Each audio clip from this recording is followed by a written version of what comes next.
এই দুরুদে উম্মি অনেক পাওয়ারফুল একটি দুরুদ, অনেক ফজিলতপূর্ণ একটি দুরুদ। এই দুরুদের আরো একটা ফজিলত আছে, সেই ফজিলতটা হলো কোন ব্যক্তি যদি চায় যে আমার মা বাবা তো মারা গেছে, কবরে কোন হালাতে আছে একটু দেখতে চাই স্বপ্ন যোগে, তাহলে এই দুরুদের আমল করলে পিতা মাতার স্বপ্ন দেখা যায়। অথবা ছেলে সন্তান মারা গেছে, ভাই বোন মারা গেছে, আত্মীয় স্বজন মারা গেছে, একটু স্বপ্ন যোগে দেখতে চাই, কথা বলতে চাই, তাদের হালত জানতে চাই। কেউ যদি এই দুরুদে উম্মির আমল করে তাহলে স্বপ্ন যোগে তার মৃত মা বাবা সন্তান অথবা আত্মীয়দেরকে দেখতে পাবে।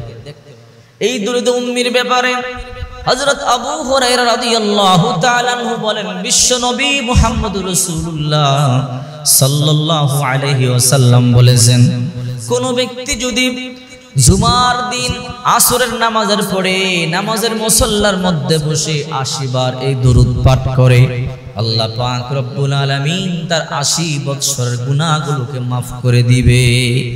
80 বৎসরের গুনাহ maaf করে দিবে।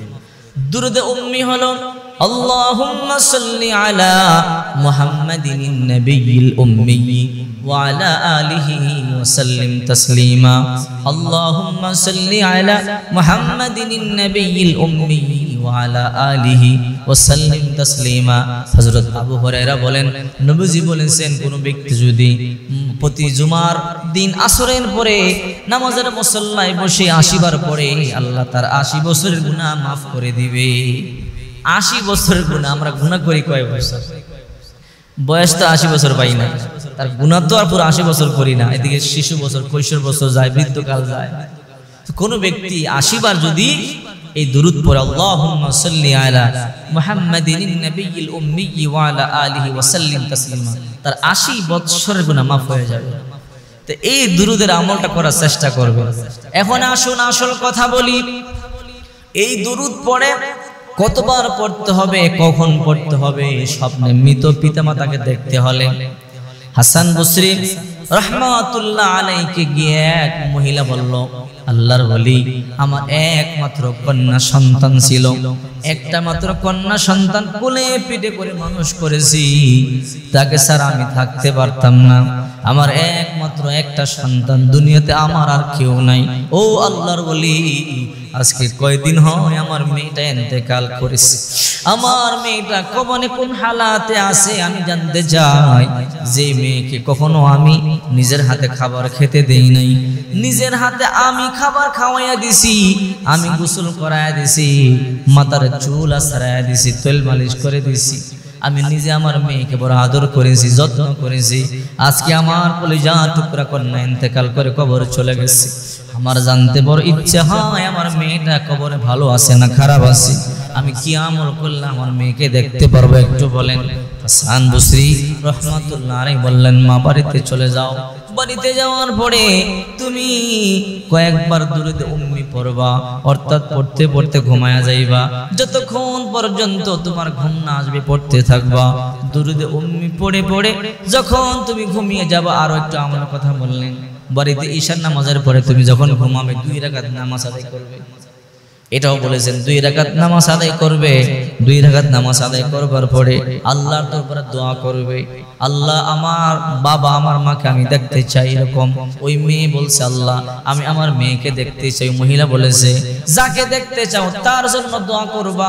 দোয়া করে এরপরে ওযু অবস্থায় ডান কাঁধ হয়ে শুইবা, যতক্ষণ পর্যন্ত ঘুম না আসবে দুরূদে উম্মি পাঠ করবা।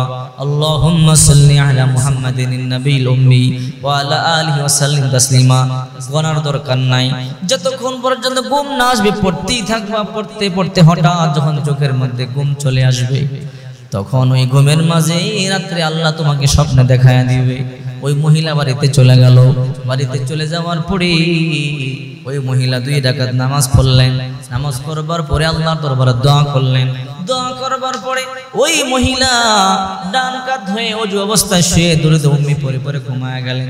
এবার ঘুমার পরে স্বপ্ন দেখে কলিজার টুকরা কন্যা জাহান্নামের আগুনে দাও দাও দাও দাও করে জ্বলে। বলেন তো, মা যদি এই অবস্থা দেখে সহ্য করতে পারে?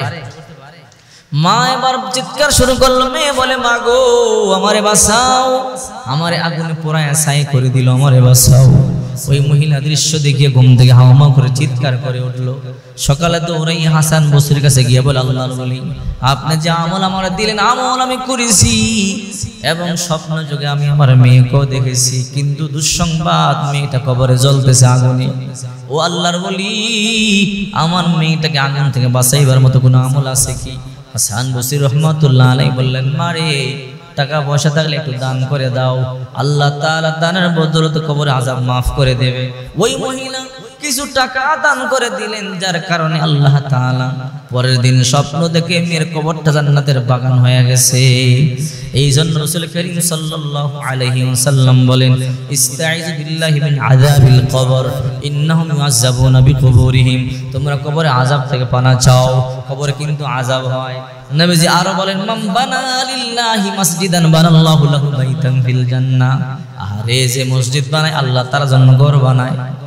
এই হাদিসটা যখন পড়ি তোর মনে মনে দোয়া করে, আল্লাহ যদি তুমি আমার সম্পদ দিতা একা একটা মসজিদ বানাই দিতা, কারণ দুনিয়াতে আর কয়দিন বাঁচবো, মরে গেলে কবরে আল্লাহ তাআলা জান্নাতের বাগান বানাবে আর জান্নাতে আমাদের জন্য ঘরের ব্যবস্থা করে দিবে।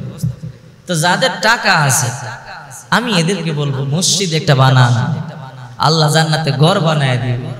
আর যদি একা মসজিদ বানাইতে না পারেন, আপনার সামর্থ্য অনুযায়ী সহযোগিতা করেন, তারপরও আল্লাহ জান্নাতে একটা ঘরের ব্যবস্থা করে দিবে। দোয়া করবেন জীবনে আল্লাহ যদি আমার তৌফিক দেয় কখনো, তাহলে একটা মসজিদ বানানোর নিয়ত আছে। হাদিসটা রাসূল কত সুন্দর করে বলেছেন, মান বানা লিল্লাহি মাসজিদান বানাল্লাহু লাহু বাইতান ফিল জান্নাহ, যে ব্যক্তি মসজিদ বানায় আল্লাহ তার জন্য জান্নাতে ঘর বানায়। এই দুরুদ উম্মির অনেক ফজিলতের মধ্যে একটা ফজিলত, মৃত মা বাবারে স্বপ্ন